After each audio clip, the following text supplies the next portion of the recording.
Hello fellow gamers, this is Small Archangel aka Sim Archangel, and this is a video I've been meaning to make for some time. I'm a long-time fan of the Sims series and I've been playing them right since the very beginning, but I have to say that my favourite of all of them so far, including The Sims 4, is Sims 3. Just that sense of freedom it gives you, and yeah, I love the open world. And it's also my favourite from a point of view of building too.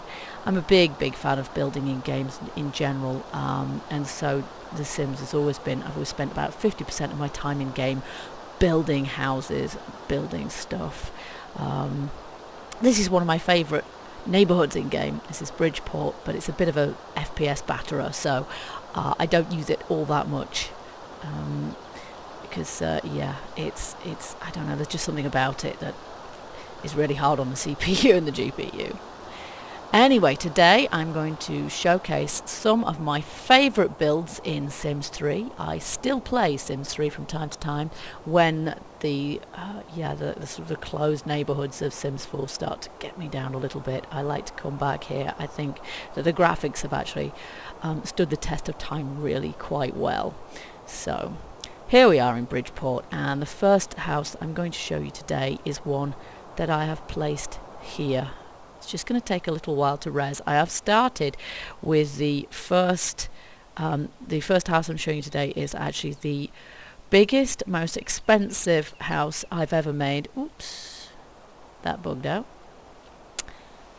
And it's also an FPS basher. Some of the other ones are not too bad at all, but this one, I estimate I've put more time into building and playing this house than in any other house ever in any of the Sims games. So this is Lexington Hall. I've made a version of it for Sims 4 actually, but it's nowhere near as big. The thing that really bothers me about Sims 4, for example, is that you just can't get the lot sizes, never mind not being able to place the lots where you want. I mean, this is just a wonderful location for a house. Got that city view over there, and then you've got the lake all the way round, so places for your Sims to fish, and you've got the countryside, and then this long sweeping driveway, which is just perfect for a big estate of this kind. And yeah, there was a park here, but I deleted the park and put the house here instead. This house is actually inspired by many English country houses which contain elements of all sorts of cultures, as Roman, Greek, classical design, Italian architecture. So if it looks like a bit of a mishmash, that's because yeah, English country houses and mansions and estates pretty much are like that. You can see this Italian sort of terrace garden here, and then some distinctly sort of Grecian columns, and then a very Victorian looking greenhouse there. This lot contains a lot of stuff. I've used a lot of custom content here. I've used a lot of EP material. I've updated the house every time, pretty much every time an expansion pack has come out, and added things from each of the expansion packs. So you've got, you know, sort of lot of content there. Because I got most of the stuff from all of the games now. Okay, so I'm going to show you inside the house. You can see we've got quite a lot of garden here. I have made a version of this with a stable block here as well, but this is the version without. A nice walled garden, again very much sort of taking inspiration from the big country houses that you get in the UK. So if we just go downstairs to start with, I've actually got sort of a basement room here, where there's a bedroom for the butler down there, a little suite for the servants as it were. There's a proper basement as well, with a wine cellar and a winemaking winemaking vat, and then there's a garage of course with a car in it. There's another car on the driveway outside. And then the main basement floor, we have an indoor swimming pool. There's an outdoor swimming pool. There's an indoor swimming pool as well. There's a garden room, just all very genteel and a little bit Edwardian in style, that. We have lifts in this house as well, so you don't have to walk up the stairs or anything quite so plebeian as that. We have a gym here with sauna, changing rooms. Oh, what an annoying, my Sim's doing something in the background there. And if we go up another floor to the main floor, we have a gracious entry way with some lovely custom balustrades here, and a very nice sort of living room there. A lot of the custom content here is by a very talented modder called Cashcraft. These cabinets here, and a lot of the smaller bits of decor, like this tray and these kind of things, all made by Cashcraft. So this house is almost a dedication to Cashcraft, really, because there's a lot of his stuff here, because it just really fits the design.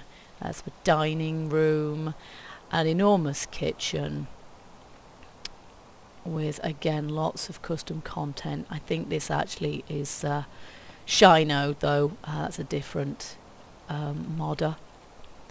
And then I put in a gallery. This is definitely something you would find in a large sort of mansion or estate. Is a long room where in inclement weather you would parade up and down, but you would also exhibit all of your paintings or your artworks from, you know, your travels or whatever. And then at the other end of the house we have the library and study, which is here, so lots and lots of books, a desk, and that actually has a mezzanine level upstairs as well. I love the spiral staircases as well. I'm a very big fan of the spiral staircases. And then upstairs, of course, we have the grand stairway going up, and I've done a master bedroom here. Again, lots of CC from Cashcraft. The master bathroom, which I'm particularly fond of there, with a fireplace in it. Got fireplaces all over the place. Yeah, as I say, this causes me more lag than any other house I've ever built, and I've got a pretty decent rig. I've got a billiard room there. I've got a music room downstairs. I'm not sure how I missed that. There's another bedroom there, with a bathroom attached. This is the ballroom. I'm not quite sure why that light is green. I imagine because no, it's still blue. I'm not quite sure why the light here is completely blue. And the second house I'm going to show you today is based here in Lucky Palms, which is a very different kind of neighbourhood, and I do like that variety and diversity that we can get in Sims 3 as well. So this house as well is based on a very different kind of design. I've chosen a much more modern theme, and this lot originally contained,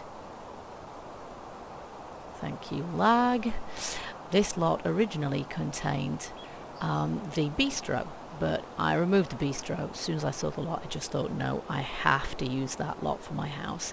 It's just got such a fantastic view, and yeah, who's not going to love a house that's jutting out from the side of a cliff? It's brilliant. So obviously it lends itself very much to this design, which was based on the Tony Stark's house from the Iron Man films, which is actually called the Razor's Edge. And I followed the design as closely as I could, though I didn't have any interior, so I basically, I did what I wanted with the interior pretty much. So yeah, I love the fact that in The Sims 3, unlike the other Sims games, you can do this and you can build on lots that are sort of different elevations, and it lends itself some really, really wonderful and amazing designs if you can put the time in. I've seen some fantastic things that people have done. Okay, so I've also made this house split level. As you can see, I've got an underground garage here, which is something that I don't tend to make basements the EA way. Once EA had put in basements, yeah, it's a useful tool, but if you want an underground garage, then you really have to just put the house on a foundation and then dig into the foundation to create that garage, and that's what I've done here. So we'll go first all the way to the bottom of the house. No, that's a little too far. I don't know why I've got some plants technically below the basement. That's quite glitchy. Okay, so I've got my basement here. I've got my garage, of course. I like to keep my cars and stuff underground. It's just, I don't know, it's neat, and I just like that whole sort of underground cutaway thing. It's a great design. I use it a lot. I have the future portal and a utility room, and again a little sauna, and that's pretty much all I've got down there. But you can see this level from here as well. This is my main living area, which I actually put down a level. It took a little bit of doing, but it's not too difficult, and it just, yeah, I don't know, it gives a nice sort of feel. It's a nice open plan design, but without everything being on the same level, so it's a bit more interesting. So I've got my little bar area here, which is all very cool and funky, and my spiral staircase is glassed in a glassed in tower, which is quite cool as well. So that goes up to the second floor. Nice entrance lobby, and then I have a gym area just next to my pool, with a hot tub, of course. So this is a rich Sims house, but it's more for, you know, glamour reasons. I have a study library which I put on 2 different levels. There wasn't room for a spiral staircase in that, unfortunately, and that actually has a glass roof as well. So that design, quite a lot of my designs and things, I get inspiration from photographs and things. It's basically like building your own dream house over and over again with different designs and styles. There's a kitchen and dining area which are open plan as well, and I have this fish tank window looking through. I love the fish tank, it's great. I love the way you can see through it like that. And then upstairs, finally, in fact, if I do this, there we go, we can see the roof, including the glass roofing, and you get the split level with a balcony kind of effect going around. Again, fairly open plan. And upstairs I've just got this mezzanine level thing, I think. And the bedroom there with the bathroom over there, which is basically a glass box kind of design. And then upstairs is empty at the moment, but it does make a very good artist's studio. To be honest, the hardest part of building this house was the roof and knowing what to do with it. Modern roofs, well, you can just make them totally and utterly flat, but it's nice to do something a little bit more interesting with them, particularly when you've got these glass roofs which came with, oh, I don't know, one of the store sets I think it is, but I love glass roofs. I just wish that they had a little bit more effect on the actual house. And the lighting inside. I'd love it if we could get sort of dynamic shadows inside the houses, but maybe that's asking too much. Anyway, so this is probably my second favourite house ever. I've shown you the first, it's like my top 10 countdown. Second favourite house ever. I've put a lot of play hours into that, and usually it gives me better FPS, but I always lag a little bit when I'm filming. So that's house number 2. We've come to Moonlight Falls for my next build, which is of course a Gothic mansion. What else? This mansion, I've had various Sims living in it, various supernatural Sims, and that's basically what it's built for. The Addams family move over. It comes complete with Bonehilda Maid, you can see standing outside it there. I couldn't honestly say what this has been inspired by. Every Gothic horror nightmare you've ever seen, The Road to Mandalay and all of the rest of it, you name it, it comes from there. So again, lots of custom content here, mostly, to be honest, this archway here, which is I can't remember which modder made that, but I've used that a lot. As you can see, I've built the whole thing up on sort of fairly high walls, which almost gives the place a sort of a castle-like feel, because of course I was defending against zombies here. I pretty much run Moonlight Falls with the full moon all the time, which means that yeah, you've got zombies trying to attack your garden all the time, which is why the garden is up top there. And you can see I've got kind of a I don't know, a portico thing going on underneath there as well with the cars. So we've got our various bits of Moonlight Falls stuff on the outside there as well. Let's just take a look inside. So if we look in the basement, as ever with my builds, there's a load of room stuff space I don't even use. As I say, I've used this with various supernaturals. This place here is quite good hideout for mad scientists to brew their concoctions, or do their experiments and what have you. There's Bonehilda's coffin. That's pretty much all that is down here. The main floor, we have a big entrance hall after the portico with a nice sort of gothic feel to it again. Lots of sort of dark wood and twisted columns and what have you. Little bathroom underneath the stairs. Broomstick. I have a little study area here.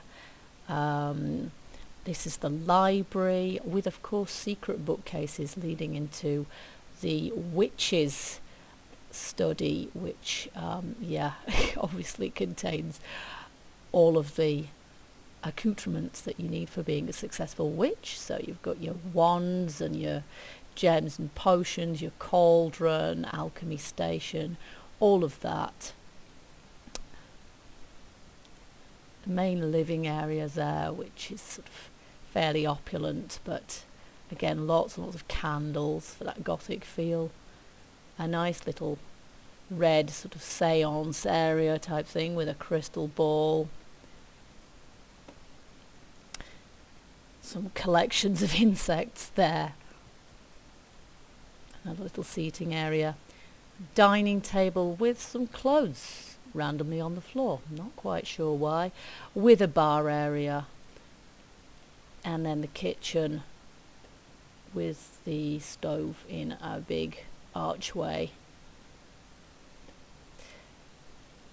I've got a swimming pool outside, but the water is sort of quite green looking and it looks more like a pond really. It doesn't look ever so inviting. And then I've even got the Philosopher's Stone outside in a kind of little temple like that with its own little roof. I have, for the witches, a little conservatory, or witches or the vampires, a little conservatory for growing your plants in there. Vampires, because they don't want to go out during the day, obviously.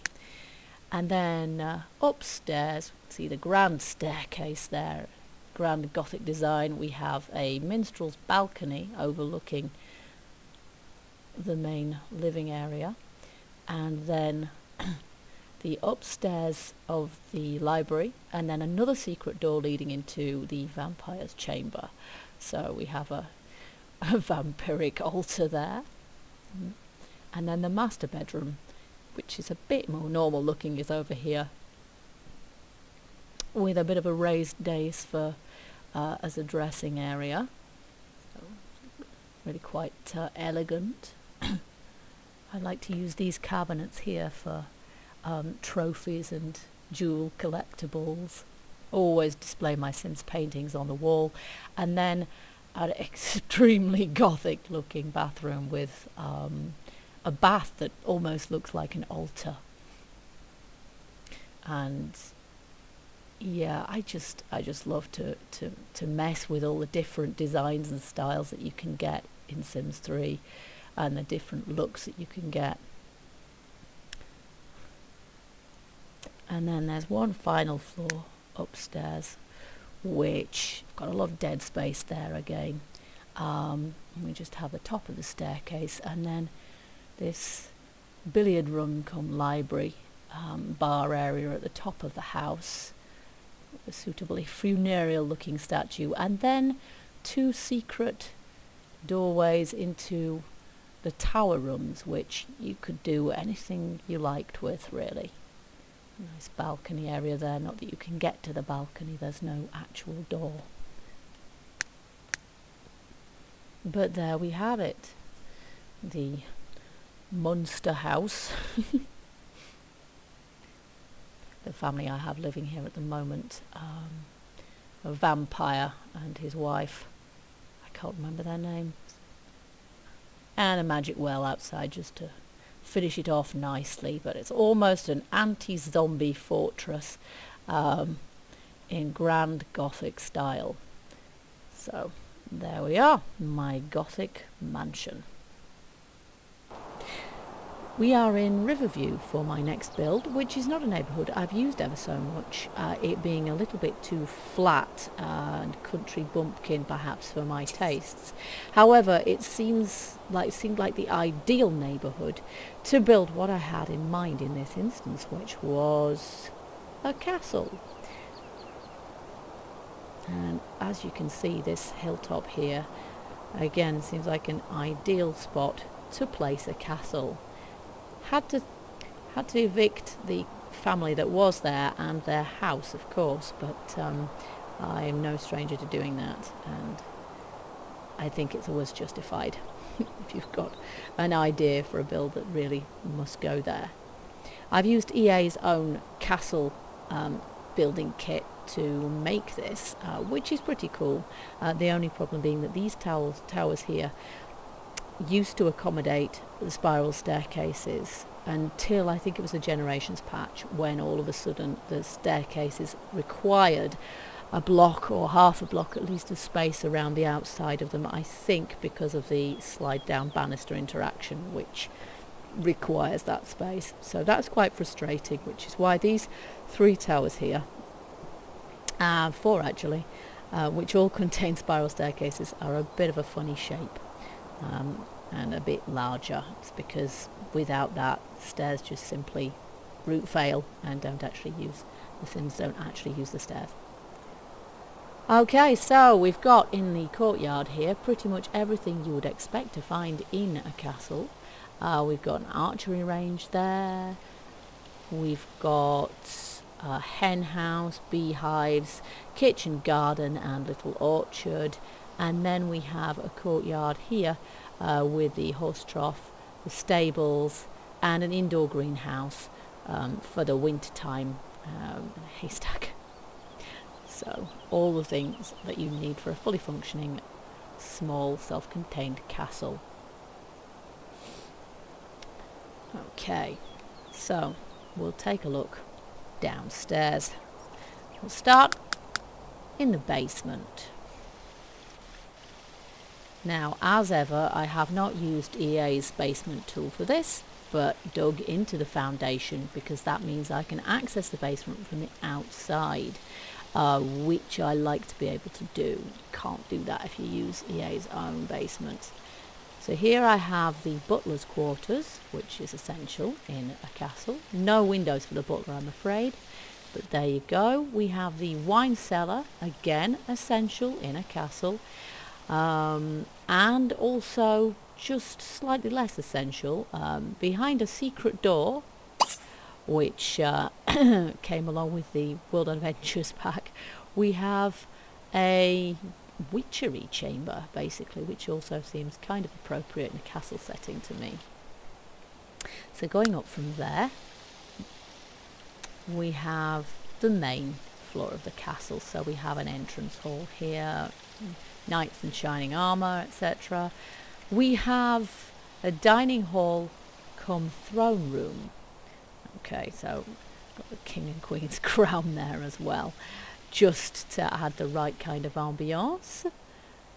And then a downstairs bathroom, the kitchens, which look suitably medieval, including a sort of fridge with food that's gone off evidently, and of course the living quarters there, which contains a piano and a a violin as well for some medieval merrymaking.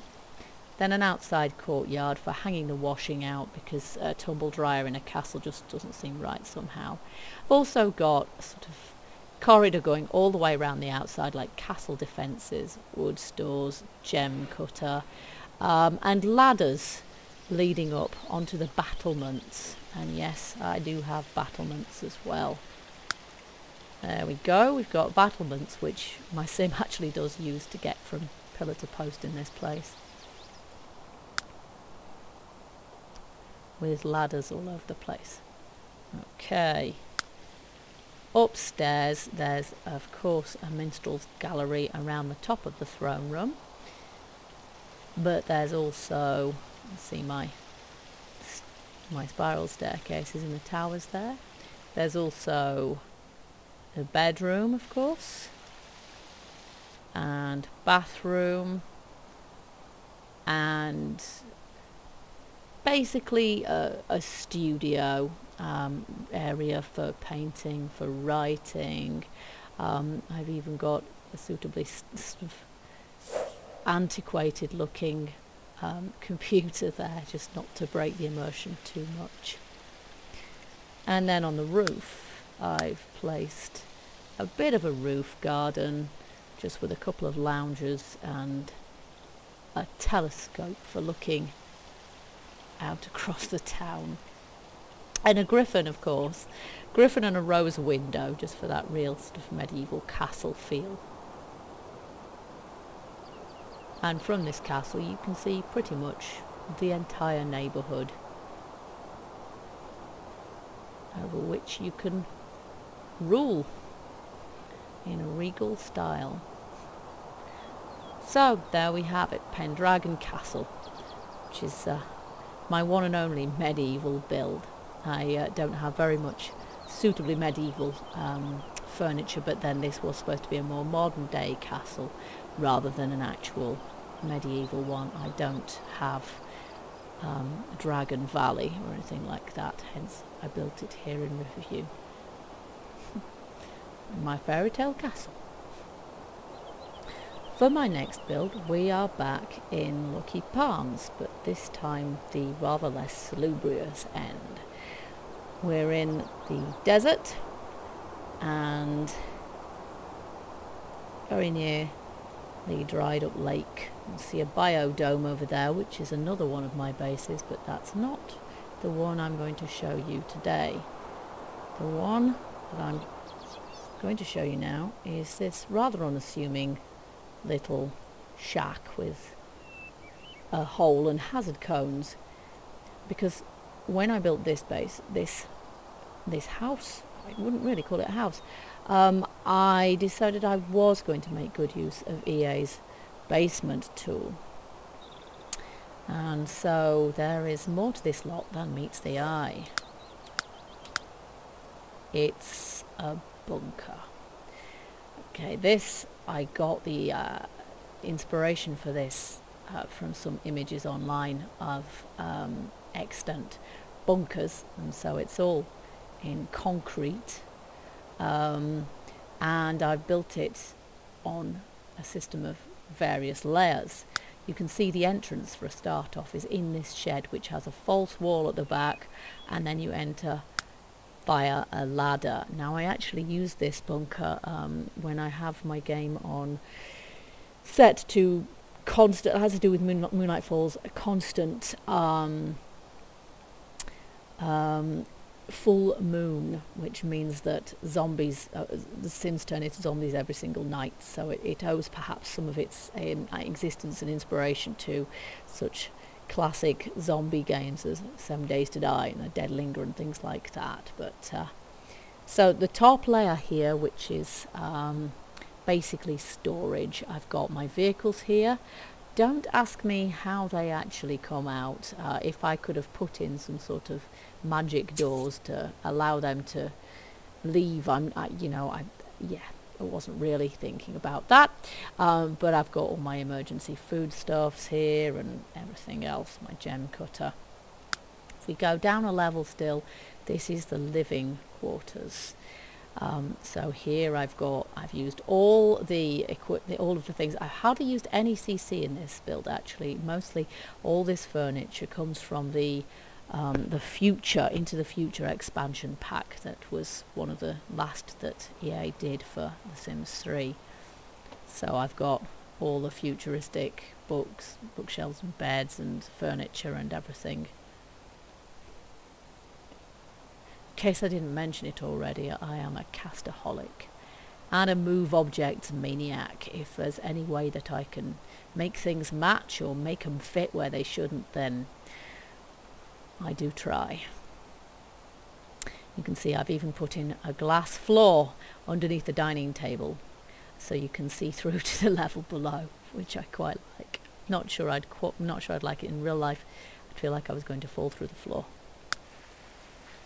Then down another level. This is the garden level, but because it's a bunker, the garden it's a false garden, and I've made good use of the screens which show you these sort of scrolling images, which I really like. I think they're brilliant. And kind of a false seaside with water, hot tub, and yeah, little false garden, but some tubs so that you can grow things. And then yeah, the whole thing fed by these tube elevators. And then on down to the final level, which is my laboratory. Basically, we have the robot creating station here, and we have I'm not even sure what these are, to be honest. Bits of equipment. That's some sort of brain thingy, and that's a medical. What's it? They just look suitably techy to have here. And I've got a games room here and a little mini gym here, both of which look onto the swimming pool. So basically, if you were trapped in a zombie apocalypse scenario or whatever else, then oh yeah, and I've got my chemistry bench here and a little all-in-one sanitary station, which is a good idea if you've just blown yourself up doing chemical experiments. Stasis pods, of course.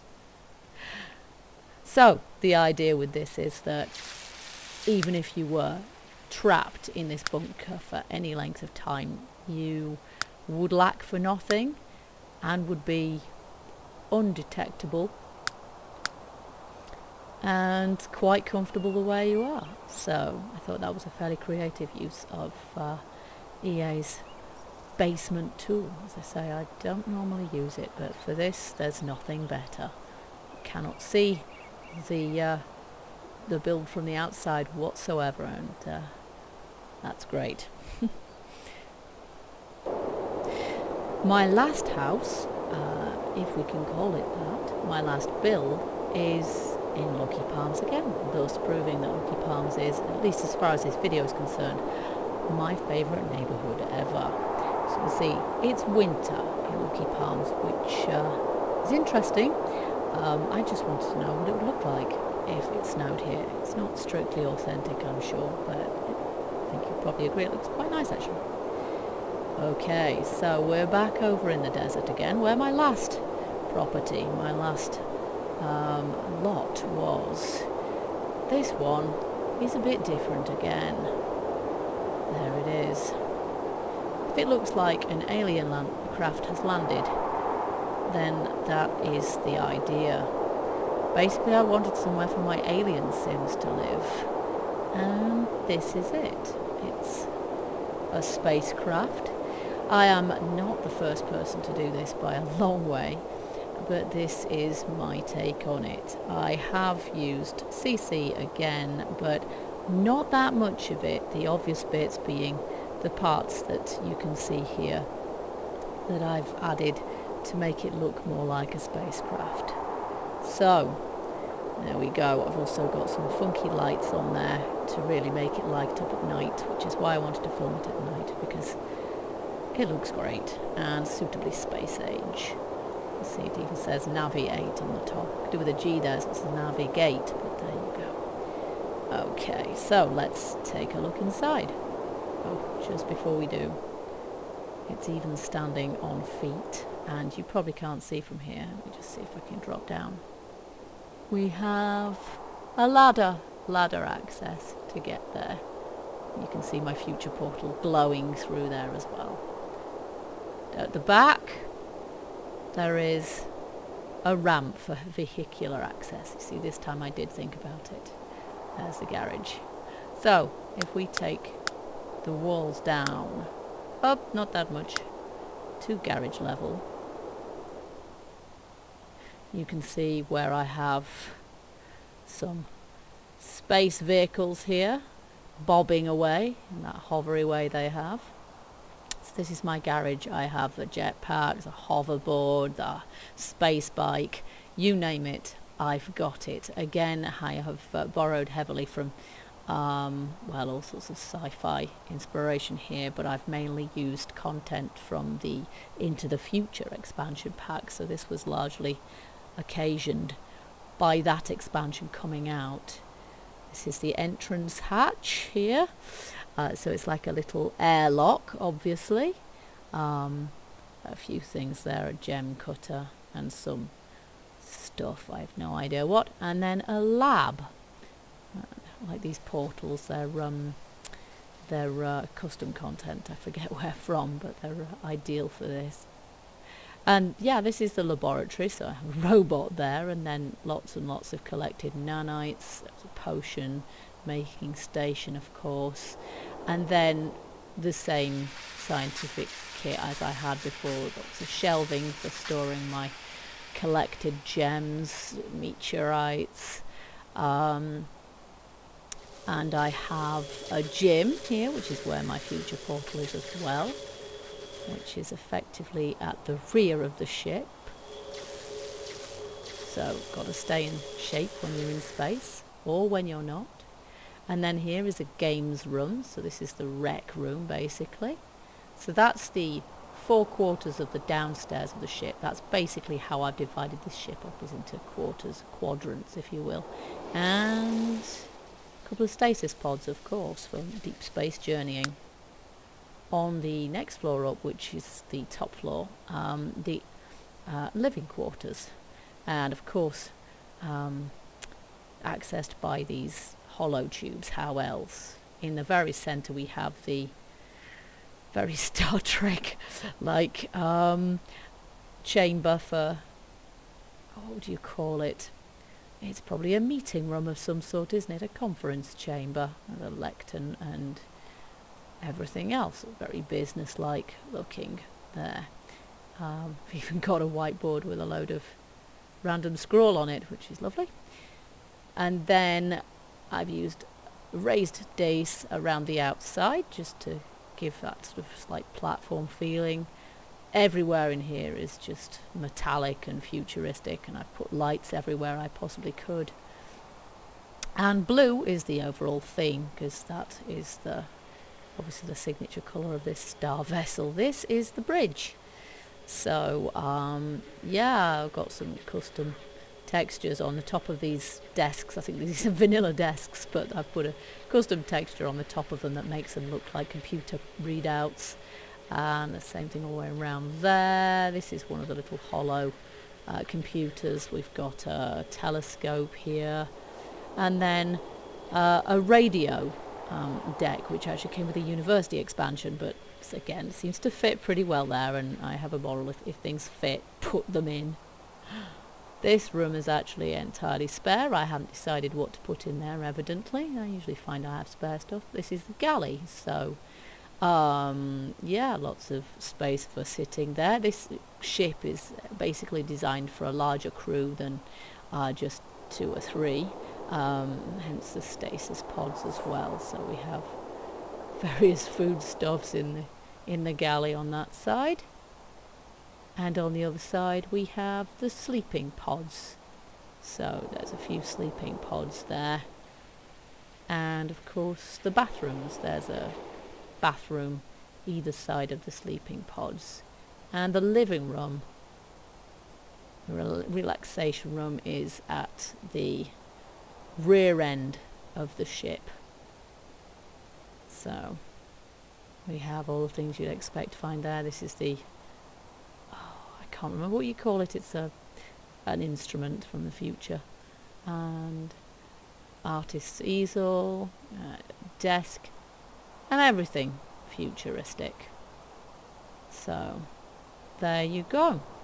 There you have it. Something a little bit different to finish with for those alien sims that we all love to make. And just a bit more thinking outside the box. Other Sims builders have done amazing things, and it's inspiring to find them. But these are just a few of my favourite bizarre builds that I've shown you today. I hope you've enjoyed the video, and yeah, keep gaming. See you guys.